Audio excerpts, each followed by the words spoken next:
هذا اكو شاب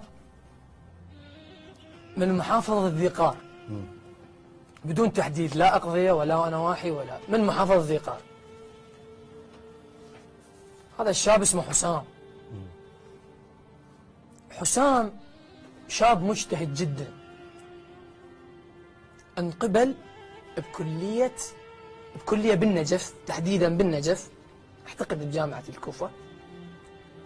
جامعة الكوفة حسام بدأ باجتهاد من بداية المرحلة الأولى لحد الرابعة، لكن اكو فد مسألة واجهته انه هو حب له بنية من النجف. هو منين؟ من الناصرية. من الناصرية. فبدأ حسام ويا هاي البنية حباها حب شريف. يعني وصلت ابو ود، وصلت المرحلة انه حسام اذا ينزل لبيئتهم ويغيب عن المحاضرة الاستاذ يسأل البنية يقول لهم حسام ماكو. اها، من قد ما من قد ما الكلية كلها درت انه حسام وفلانة واحد يعرف الثاني. واحد يحب الثاني. فوصلوا المرحلة الرابعة قال لها حبيبتي أنا بعد ما أقدر أن هذا الموضوع، الكلية كلها درت والجامعة درت والأساتذة يدرون أنا أحبك، خلينا نتوكل بالله على مود أكد حبي ومصداقية المشاعرك والمشاعر أتقدم لك فحاكي أهلك، وإن شاء الله الأسبوع الجاي أنا جايكم. فعلا حسام أخذ عمامه وأهله وراحوا له بالنجف. قعدوا عنده، السلام عليكم. وعليكم السلام. عم احنا نريد بدكم على سنة الله ورسوله، وبدكم ويا حسام ابننا وريد على سنة الله ورسوله. ابو البنية قال انا ما عندي اعتراض، بس شرط انا بنتي ما اقدر انطيها الشخص ما متخرج. اها، هو لازم يتخرج. لازم يتخرج، شرطي لازم يتخرج من الجامعة على بود اعطيني بنتي يستحقها.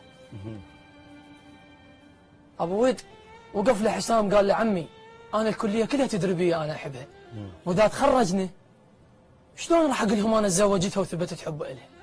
اريد قدامهم قدام العالم. فاني اطلب منك طلب وامنيه اتمنى تحقق لي اياها بحفله التخرج، انتم تحضرون واهلي يحضرون والبسها الحلقه بحفله التخرج قدام الطلاب. حلو.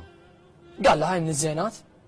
حسام بمنطقته عنده مجموعه الشباب ابو ود، كل شهر صارت هاي قضية الحشد ما حشد. هو مو بالحشد، هو الشاب متبرع، يلمون مواد غذائية وأشياء تخدم المقاتلين ويودونهم مساعدات. فقبل حفلة التخرج حسام راح ويا المجموعة اللي راحت ودت المساعدات. حلو. انحصروا هناك من داعش مدة 40 يوم. عبر حفلة التخرج وعبرت الامتحانات. فخابرها قال لها حبيبتي انت روح امتحني وتخرج وان شاء الله السنة الجاية انا ان شاء الله ارجع للدوام وراح اخطبك بحفلة التخرج. هذا يمين علي، انا لازم اثبت لك حبي. وفعلا حسام رجع من الجبهة وداوم وبدا دوامه مرحلة رابعة يعني عادها من جديد. ورا فترة ابو حسام اتصل بابو البنية قال له اخوي احنا جايينكم للنجف ان شاء الله. فابو البنية حضر عمامه جايين خطابة بعد ما بيها مجال.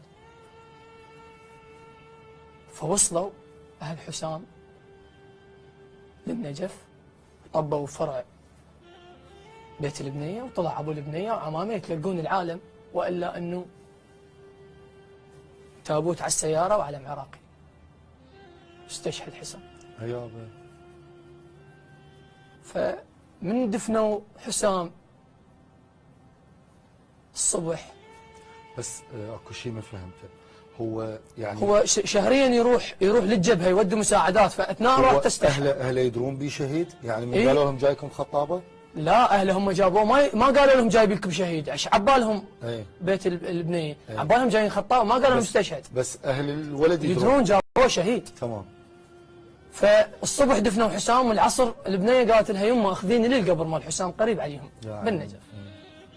فخلت شيء على القبر، انا جايبه لكم هديه لهيل وليل، اذا تسمح لي اقوم اخليه مكان.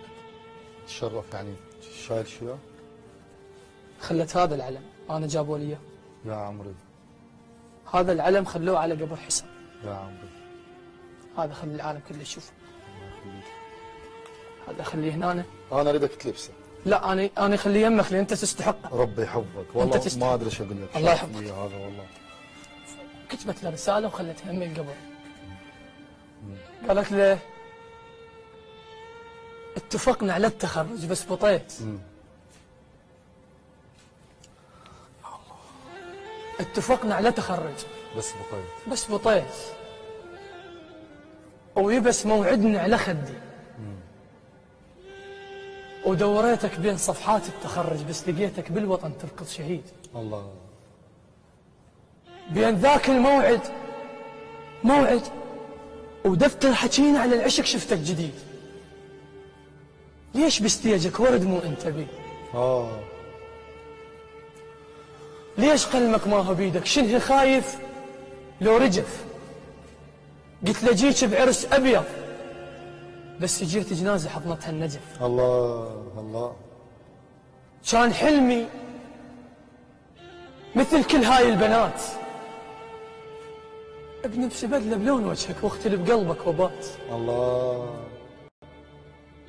بنفسي شكاله على قدي وضحكه من شفاف سمره والخجل يبدع لخدي. يا حبيبي حتى حيطان القسم تشهد عليك.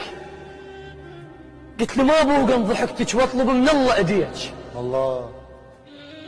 قلت له نفسك حلقه صفرة وراح اموت بس عليك. شو متت لاجل العراق، شو قدر حبنا على تابوتك يغني، شو لبست هدوم بيضة والوطن شنها احلى مني. الله الله الله الله. ليش سابح بالدمى مو انا ماي؟ الله الله. ليش سابح بالدمى مو انا ماي؟ ليش طشيت على عين احلام مرديه وقلت بالعطله جاي؟ والله لو مستعجل بذاك امتحانك ابنك مخضر له صيت. الله عليك. والله لو مستعجل بذاك امتحانك ابنك مخضر له صيت. وراح اشيل الراس اقلهم زوجي متخرج شهيد. وراح ابد عيوني كلها والبس الملقى نشيد. الله. يتمتني وما قدرت يتيتم ببطن طفل. جابوا التابوت اشوفك واسحل بروحي. سحل امه تركض حتى ابوي يقول لابويه انه يقول لابويه الزفه ناقصها حجل. شتفت قلبي وجيتك بس لقيت بشفك الدمع حلال وشايل بشفك وطن بس ولا كأنك شهيد. الله. شايل الدنيا برحيلك حتى تابوتك جديد. الله. سلامتك. الله عليك. الله الله الله.